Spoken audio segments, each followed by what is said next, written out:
Hello everyone, it is a pleasure to introduce our next speaker, Kirtana Rajashekar.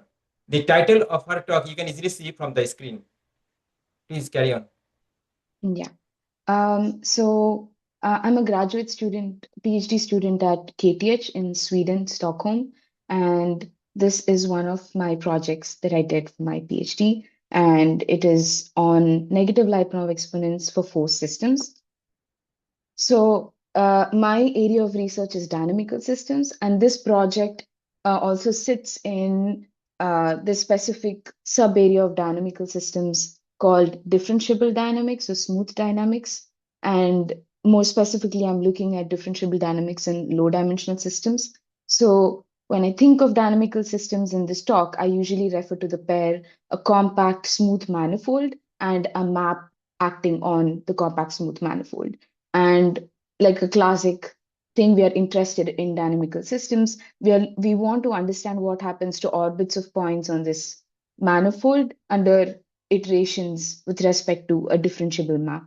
And we want to see what happens. Does it converge? Does it synchronize? And factors like that. And even though in smooth dynamics area in general, the map we look at would be a general C1 map. We will be specifically interested in skew product maps. So the motivation for this comes from something called force systems, which is motivated by various problems in different fields. So based on that, let us first consider a toy model to begin with. So let us take T, a circle or one-dimensional torus, and a circle diffeomorphism F on it. Let us assume it has an attracting fixed point and a repelling fixed point, exactly one of each. So say let us call it P and Q, which means that if I pick, say, these blue points kind of equidistributed on the circle and iterated with respect to the circle diffeomorphism repeatedly, then these blue points you expected to converge to the attracting fixed point Q and repelled away from, attracting fixed point P and repelled away from the point Q. And this phenomena comes under uniform hyperbolicity because there is a uniform convergence and divergence of orbits. Now, what we are interested in is what if I look at the circle diffeomorphism, but with an external forcing. Say at each step, after applying the map F on the circle, I add a perturbation, say epsilon1. So then what happens to the points? They look like they converge to P, but then they get perturbed and so they get shifted. And say at each step, I add a new perturbation slash forcing, say epsilon1 or epsilon2 and so on. So now in this new system, which is being constantly disturbed, the behavior of hyperbolicity or convergence of orbits is not really immediate, and it can depend on how big these epsilons are and how strong the hyperbolicity of the map F is. And so therefore, and also from this point on, there are a random forcing, deterministic forcing, chaotic forcing. There are so many different directions one can pursue these kind of toy models and understand hyperbolicity. Um, this talk is specifically interested in hyperbolicity in deterministic forced systems. So let us first establish the setup of this talk and formalize this toy model of circle diffeomorphisms into what I promised in the beginning, in a smooth dynamical system point of view, like how will the setup look like? So let us look at a two-dimensional torus. I'll denote it by T2. And whenever I talk about almost everywhere or measure, I only talk about Lebesgue measure. So I will not mention this from now on, but whenever it's a measure, it's either a two-dimensional or one-dimensional Lebesgue measure based on the context. And the force system is formulated using the skew product map F on this two-dimensional torus, which is specifically of this form that we'll be interested in, which is F theta of X is equal to T theta into F theta comma X, where the base dynamics is T of theta and the dynamics on the fiber is F theta comma X. So this theta is the forcing factor. So instead of epsilons, now I have an implicit forcing in the fiber circle map f of, so we can also think of it as f sub theta of x. So you can think of it as like you have a collection of different circle maps you're applying deterministically on a circle. And the base is specifically b theta mod 1. So it is a strong, uniformly expanding base map. And so the base dynamics is just a tool we use to study the map on the fiber. So there is not a lot of complication we want to add to the base dynamics. It's the complication is on the fiber f theta comma x. So just to set the notation, for each theta comma x on the two-dimensional torus, when I talk about the orbit of theta comma x, I'm referring to the forward orbit, which is the sequence theta j comma xj, which is fj acting on theta comma x. So if you look at xj on the fiber, what we have is under each iteration, you have a composition of a new circle map f theta, fb theta, and so on, and a composition of these acting on x. So now the question is, where are these orbits evolving on this two-dimensional torus? So before we move ahead to think about what happens with the hyperbolicity, let us observe certain things about this setup. One is that because it's a skew product map and the first coordinate b theta is independent of x, it is clear to see that when I iterate a fiber, this gray vertical line with respect to the map f, under each iteration, the vertical line is mapped to another vertical line. So points on the same fiber remain on the same fiber. And the next is for a really large B. So I'm foreshadowing a bit. Usually I'm not interested in B is equal to 2, 3. I'm more focused on really, really, really large B. Say, and so for a large B, the base dynamics is chaotic. What I mean by that is if I take 2 points theta 1 and theta 2 on the base, their corresponding fibers will iterate and they will start diverging from each other. So they won't because there is a very strong expansion on the base. So in the classic questioning of what happens to orbits on a compact manifold with respect to a map F, or asking if I take 2 points, do they converge or diverge from each other under iteration of F? With respect to the horizontal direction, the theta direction, we can see that 2 points are always going to be diverging from each other because they're going to be fixed on their corresponding fibers, say yellow and gray. And so under iteration, there's divergence exactly captured by the dynamics b theta mod 1. So the non-trivial question here is what happens on the fiber? So if I pick these equidistributed red points and I iterate with respect to f, along the fiber, can I observe any convergence? How do I study it? Or because we have a strong expansion on the base, even if there is convergence, these are not the kind of systems you necessarily can see whether it synchronizes if I just simulate and plot all the orbits because it could be all over the place. So therefore, yeah. So outside uniform hyperbolicity, one of the key characteristics that help us understand hyperbolic behavior and quantify it is Lyapunov exponents. And it is quite an umbrella term. There are different Lyapunov exponents based on the setup. So therefore, it's important to specify that I am interested in point-wise Lyapunov exponent along the fiber, which I define as L of theta comma x is equal to the limit supremum as n goes to infinity 1 by n log of the partial derivative with respect to x of xn.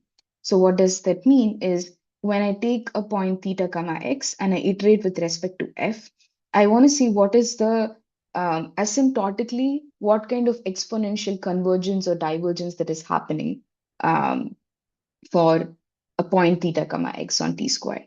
So you can take limit of n goes to infinity for the context of this talk.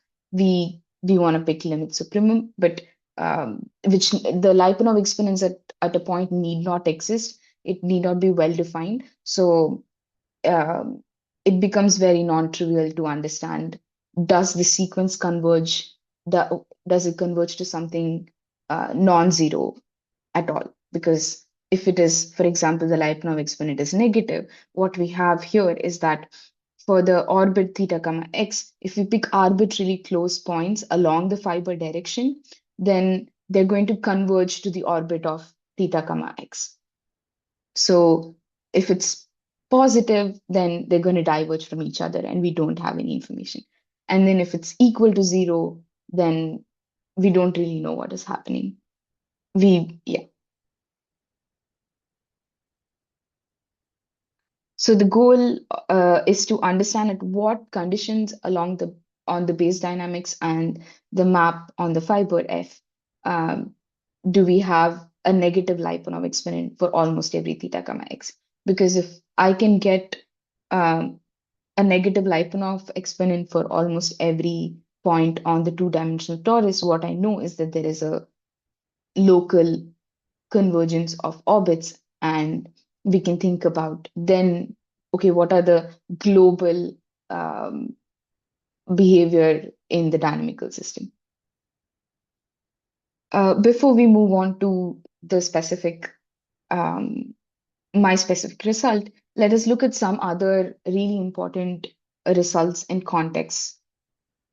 So whenever we talk about Lyapunov exponent, something that comes in the same breath or like kind of a natural place where it sits in is the linear cocycles.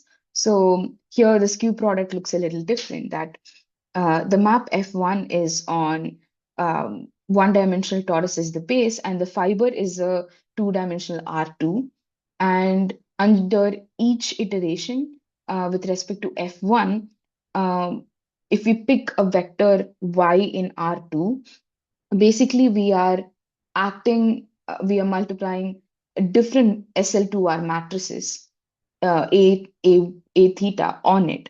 Um, and so if for example, A theta was just a constant function here, and it was just an SL2R matrix, then the action on the R2 space is captured exactly by the eigenvalues, and Lyapunov exponents will be exactly the eigenvalues. So now what is interesting is if I pick a vector and I apply different maps on it, SL2R maps, matrices on it, then what can I talk about the exponential divergence or convergence of the norm of the vector? So that is what we're interested in. And for the case of um,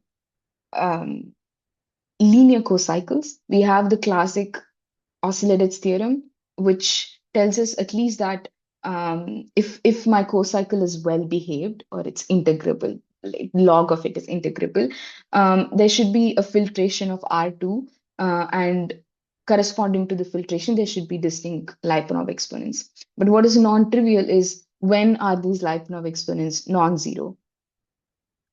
So so ideally what I want to see is if I want to take two vectors on R2 and I want to um, collect the linear cocycle or capture the cases where there is a exponential convergence of vectors along the fiber, then it's very relevant to ask in what cases do I have a non-zero Lyapunov exponent. So one of the classic papers in this area is by Ellis Young in 1993, where they established an open class of SL2R cocycles with positive Lyapunov exponent. And this basically established an open class of non-uniformly hyperbolic um, SL2R cocycles. Because in the first slide, when we saw a circle diffeomorphism, which had a fixed attracting and repelling point, it had uniform convergence and divergence. Whereas um, in this particular paper and also the talk that follows, what happens is if you follow the evolution of a vector with respect to this cocycle, there is no uniform expansion or contraction. It basically contracts in some parts of the orbit, and then it can expand in some parts of the orbit. So basically, there is a tug of war between the contraction and expansion that happens in different regions on the phase space. So it is very non-trivial how to capture what is happening and establish a framework for it. So another very closely related to this project, is the Schrödinger co-cycle.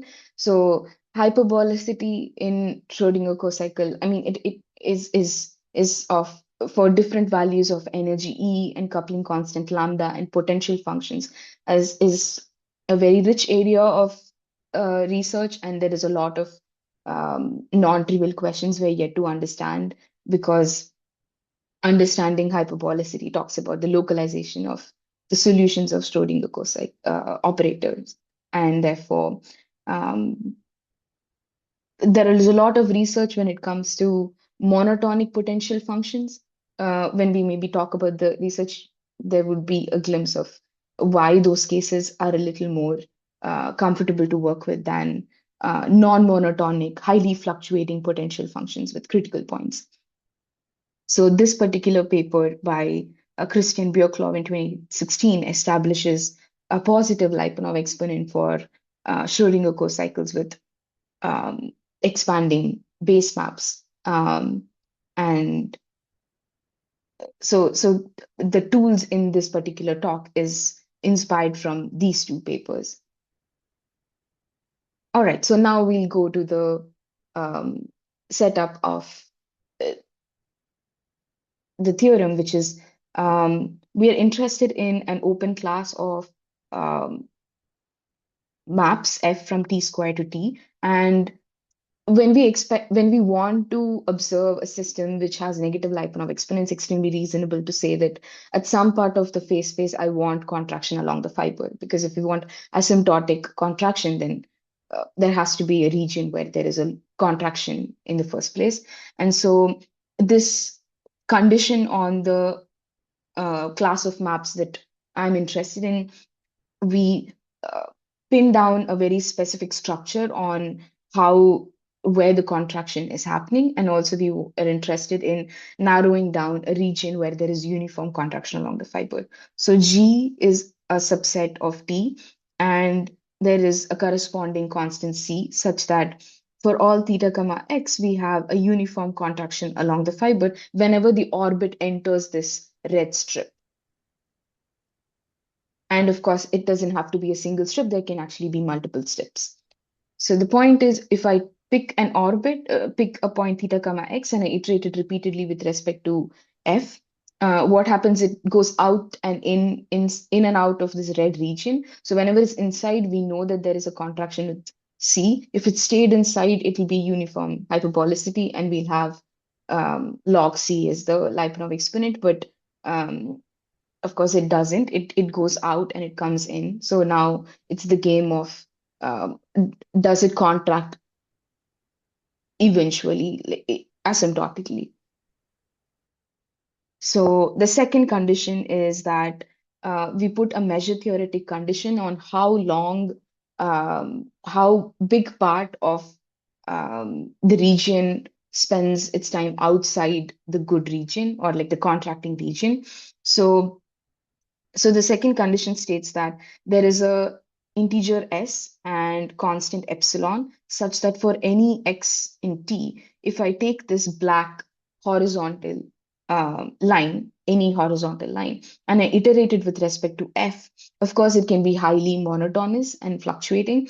But the point is this set theta in t such that f theta of x is not in g, which is basically all those points on this horizontal line where the orbit goes outside the uniform contracting region, is measure theoretically controlled, and also topologically, I would say, because we don't want it to be, there has to be uniform S, which is the number of intervals, green intervals in the diagram, and also the measure of the green open sets intervals are also bounded above by epsilon.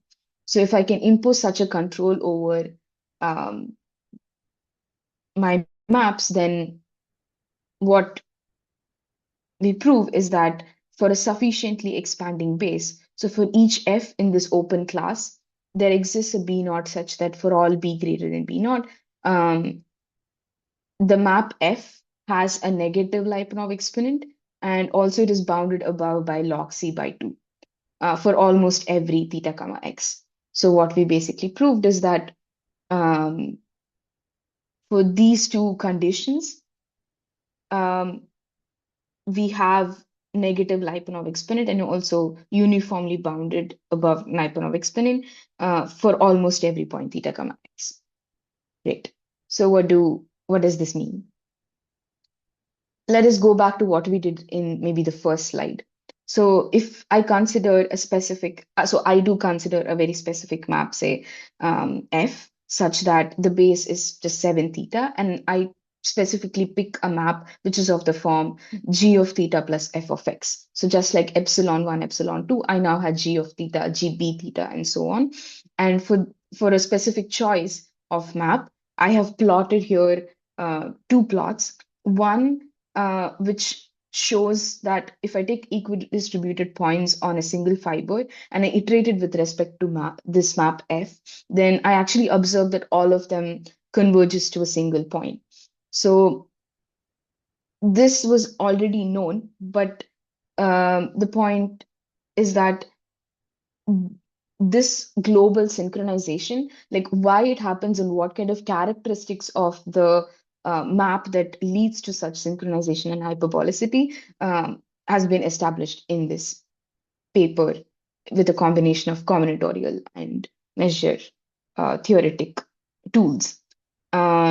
What is the next step? Like, what does this give us? Is that, as you could have seen, if you work in dynamical systems, one of the beginning definitions is um, a dynamical system is a space and a map and a measure preserving, like a measure that is invariant with respect to this map. And as you can see, you can have maps in this ft of t square with respect to which, corresponding to which the map f can be dissipative. So therefore, Lebesgue measure is not a natural invariant, f invariant measure on the two-dimensional torus. So then the question is like, what is the other invariant measures that capture the statistical behavior of f well? So I picked this one brown point that is in the left-hand side, and I iterate it 10,000 times. And this is the kind of picture we get. This is, I want to say, quite fractal. It's very geometrically complex. And I want to believe there is not believe, like we know that when we have such structure, there is a measure that you can support on this geometric structure, which will be invariant with respect to this map F. Now, the question is, but is it absolutely like continuous with respect to Lebesgue or not? So to ask those questions, which are very closely connected to understanding these weak hyperbolic notions, non-uniform hyperbolicity or partial hyperbolicity, the first step is to ask, is there a non-zero Lyapunov exponent to work with? So the questions of SRB measures and attractors and synchronization, all that kind of has a starting point here. And um, I think I should maybe end with that. Any question to the speaker?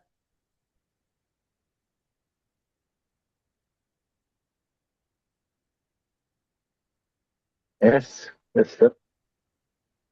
Can I go the previous slide? Yeah. Yes, sir. No, no, not this one. This RP1, I think somewhere you write the RP1. Oh, right. It's Yeah, the yeah, this. Yes, yes, this one. yes. Okay, so we can extend this case for the higher real positive space for RPN. N is any general. Um, Can we? I think that would actually be a more non-trivial um, direction. Like I have thought about it, but um, So basically, if I understand it right, we fix the base as the torus and then we add more dimensions to the, um, Mm, just like R2, we increase the dimension of the fiber, mm, right? okay. I think I don't have a good um, direction for it, um, because basically because the good regions and what it means for orbits to spend in and out of it um, can become very non-trivial and out of control. So Okay, okay, thanks. I know it's a lot more non-trivial than say extending the dimension of the base. Um, so but I think that's definitely an interesting thing to pursue, and I feel like uh, there are papers where they have done it, but not for compact spaces, but for just like R2 for higher dimension. But I struggle to picture it for a compact higher dimensional fiber. So Any other Thank, question to the thank, thank, speaker? thank. Any other question to the speaker? If not, let us thank the speaker again. Our next talk will start in 2 minutes.